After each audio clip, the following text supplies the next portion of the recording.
Puerto Rico, 1995. Hundreds of farm animals lay dead on farms around the island. Panic sets in as the livestock death toll mounts. Who or what was causing this carnage? It wasn't long before the first sighting came in.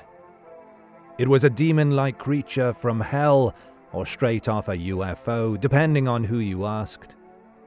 Join Bad Things as we take you into the world of the goat sucker, or the otherworldly beast, better known as the CHUPACABRA. We'll take you on a cryptid ride through the history of sightings, the wild theories, and what most likely happened in the Americas when it comes to this terrifying creature.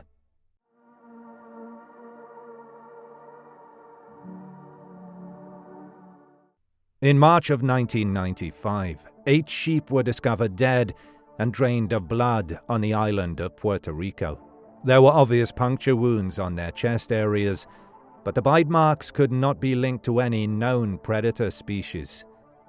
Several more animals were attacked and killed during this time period, but after the incidents died down, most of the speculation about the bizarre occurrences subsided. The strange deaths resumed some months later, in August. According to reports, at least 150 animals had been killed in the same brutal fashion. However, there could have been more. Concerns over what could be causing this carnage grew. Local veterinarians investigating some of the reported cases discovered that the August attacks had identical 3 puncture wounds as seen in the March attacks. There were 3 wounds, each roughly the width of a drinking straw. Furthermore, each mark was said to be 3 to 4 inches long. Many people who discovered their animals dead or came into contact with carcasses noted that all of the animals seemed to be drained of all of their blood. As the abnormal deaths of livestock continued in the second wave of assaults, people started recalling a similar series of attacks in February 1975. This was the year the vampire de Mocha attacked, killing at least 15 cows, 3 goats, 2 geese, and 1 pig. While the attacks were blamed on stray dogs, the media began to question whether stray dogs had massacred the livestock when puncture wounds were discovered on the skull of a cow rather than the places generally targeted by canines.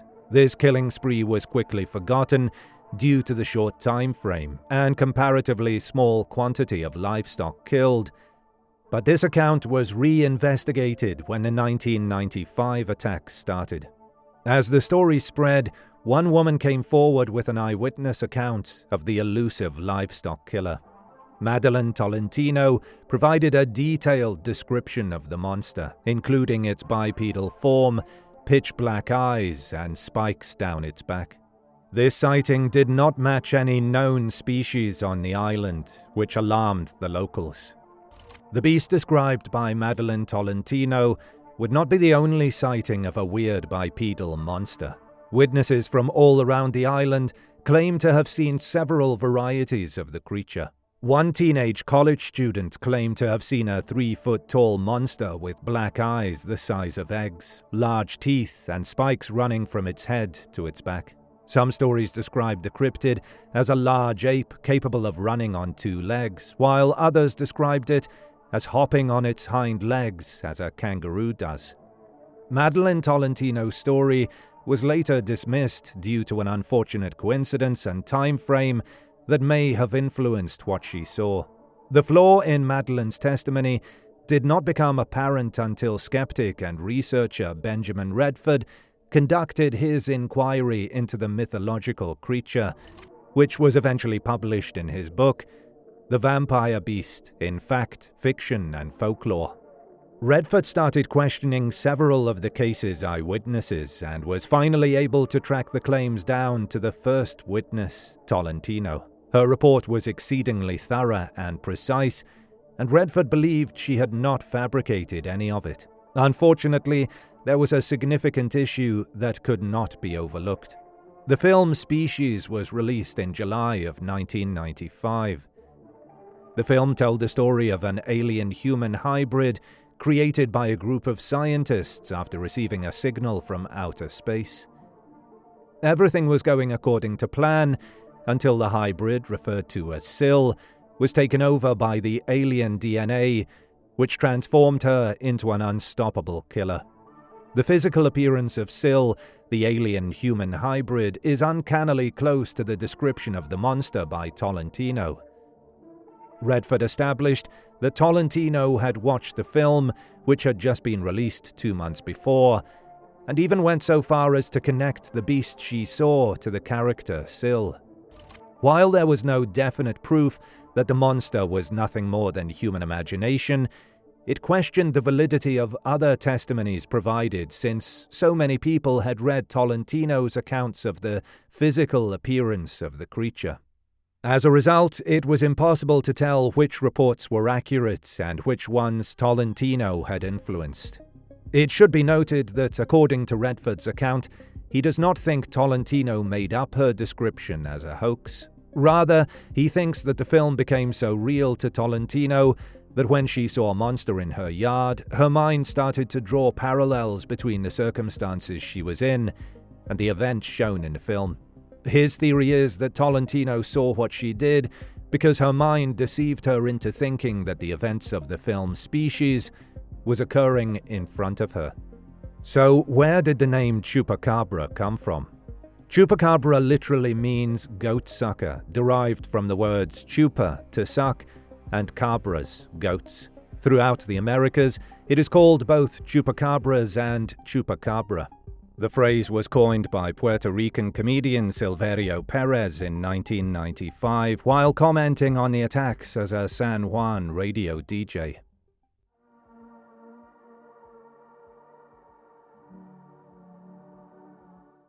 There are a couple of theories on what or where the goat-sucking beast came from, and predictably, they follow the typical conspiracy theory pattern, as with most unexplainable creatures. According to one theory, the chupacabra is the product of a top-secret government experiment in Puerto Rico's El Yunque National Rainforest. Canóvanas lies within a few miles from the El Yunque border and is home to the United States' only tropical rainforest. It is reported that the bulk of the first chupacabra sightings and animal attacks occurred here.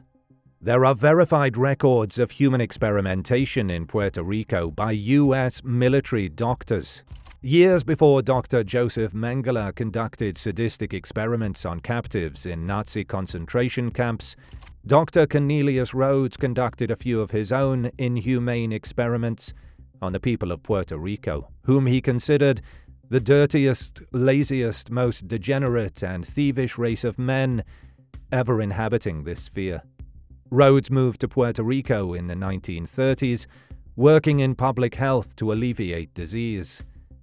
Rhodes, who was working for the Rockefeller Institute, went to the island to study anemia. However, after he arrived, he seemed to be preoccupied with matters other than anemia. He immediately started running all kinds of experiments that it's almost impossible to imagine him doing on the mainland. Certainly not on white patients, one author said. So he refused to treat some of his patients just to see what would happen to them. In other patients, he actually tried to induce disease in them. He described them to his colleagues as experimental animals, he added. Rhodes, in a letter to a colleague in Boston, wrote, "What the island needs is not public health work, but a tidal wave or something to totally exterminate the population. It might then be livable. I have done my best to further the process of extermination by killing off 8 and transplanting cancer into several more. The latter has not resulted in any fatalities so far. The matter of consideration for the patient's welfare plays no role here. In fact, all physicians take delight in the abuse and torture of the unfortunate subjects." Rhodes eventually became the vice president of the New York Academy of Medicine and served in the Army as a colonel and chief medical officer in the Chemical Warfare Service during World War II. During his military service, Rhodes was at the heart of the United States, trying out all kinds of poison gases and other chemical weapons. He did so by doing human subject testing on uniformed men.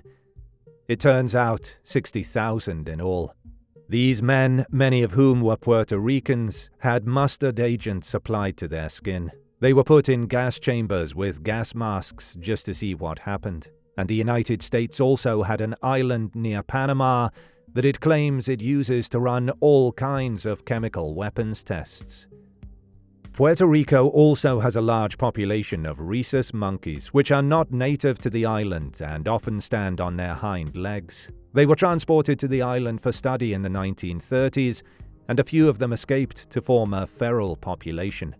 Could the chupacabra be a monkey-human hybrid that escaped from one of the island's many secret military installations? Chupacabras are aliens. Some people think that the chupacabras are extraterrestrials in origin and include multiple species of the same creature. Apparently, they demonstrate sophisticated behavior and have some rudimentary ability to remain undetectable. The structures in their backs are a form of wings that allow them to fly. These abilities are likely the reason that they have avoided capture. The chupacabra behaves like any other animal in terms of mating and group behavior, according to the alien theory experts. It only feeds on the blood of animals and cannot sustain itself with human blood.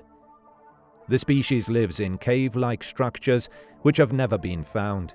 The creature seems to be an offshoot or pet of other intelligent species that arrived on Earth a long time ago and were abandoned to fend for themselves. How these experts know so much about the mythical creature has never been divulged.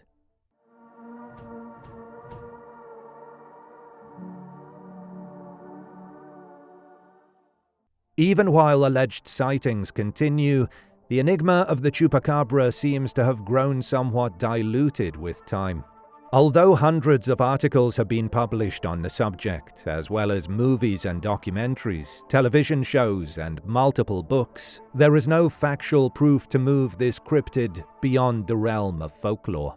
While the chupacabra story survives in popular culture, scientists and wildlife specialists have suggested more scientific reasons for the creature's strange cattle killings. Many alleged chupacabra attacks may be connected to known predators like coyotes, wild dogs, and raccoons, who often kill their prey by biting the neck and leaving puncture wounds identical to those seen in chupacabra encounters. Diseases or parasites may have caused cattle mortality in certain situations, resulting in the appearance of drained carcasses.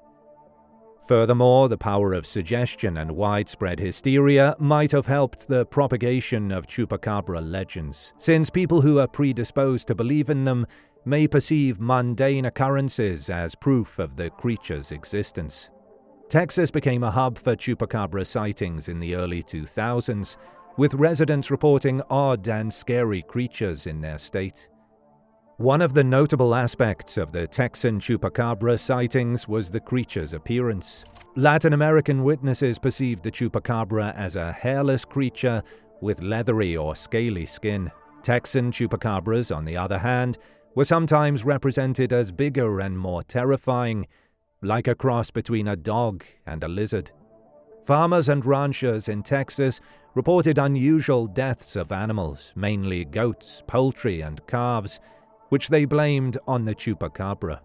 The stories instilled anxiety and curiosity in Texas towns, prompting many citizens to become amateur sleuths and monster hunters. The phenomena peaked in 2010 when a strange-looking animal was killed and identified as a chupacabra. DNA testing eventually revealed that the creature was a dog that had mange, a skin ailment that explained its hairless, supernatural look. Sarcoptes scabii canis, a type of parasite that causes sarcoptic mange, also known as canine scabies, is most likely behind the chupacabra legend. The burrowing mite produces this kind of mange by digging deep into the skin and causing an inflammatory response. The symptoms of this response often disfigure the animal, as showed by crusting and possible skin damage from the affected animal's efforts to scratch and bite the diseased skin. While it would seem that these animals wouldn't be too different from the expected form of a canine, the severity of the infection can severely disfigure and even transform the creature's appearance. Severe cases often include immune system suppression, leaving animals prone to various illnesses, and dramatically increasing the number of mites that may infect the host. The overall effect is so damaging that not even the farmers who shot the animal could tell them apart from natural predators that can attack their cattle, such as coyotes or wild dogs. Barry O'Connor, a scientist at the University of Michigan, determined in 2010 that all chupacabra accounts in the United States were merely coyotes afflicted with the parasite. O'Connor hypothesized that the goat attacks happened because these animals are greatly weakened, so they're going to have a hard time hunting. So they may be forced into attacking livestock because it's easier than running down a rabbit or a deer. What about the bloodless carcasses? A necropsy, the only method to establish that the animals were drained of blood, never corroborated stories of blood-sucking by the chupacabra. Dr. David Morales, a Puerto Rican veterinarian with the Department of Agriculture, examined 300 purported chupacabra victims and discovered that they had not been bled dry. Despite scientific explanations and skepticism, the chupacabra legend remains a captivating and lasting aspect of folklore. The chupacabra's ability to tap into fundamental fears of the unknown, along with the appeal of the supernatural, assures that it will be a subject of curiosity for years to come. Comment below and give us your take on the goat sucker. We would love to hear from you. If you love our content and want to support the channel, feel free to check our web shop where you can find exclusive true crime merch brought to you by Bad Things.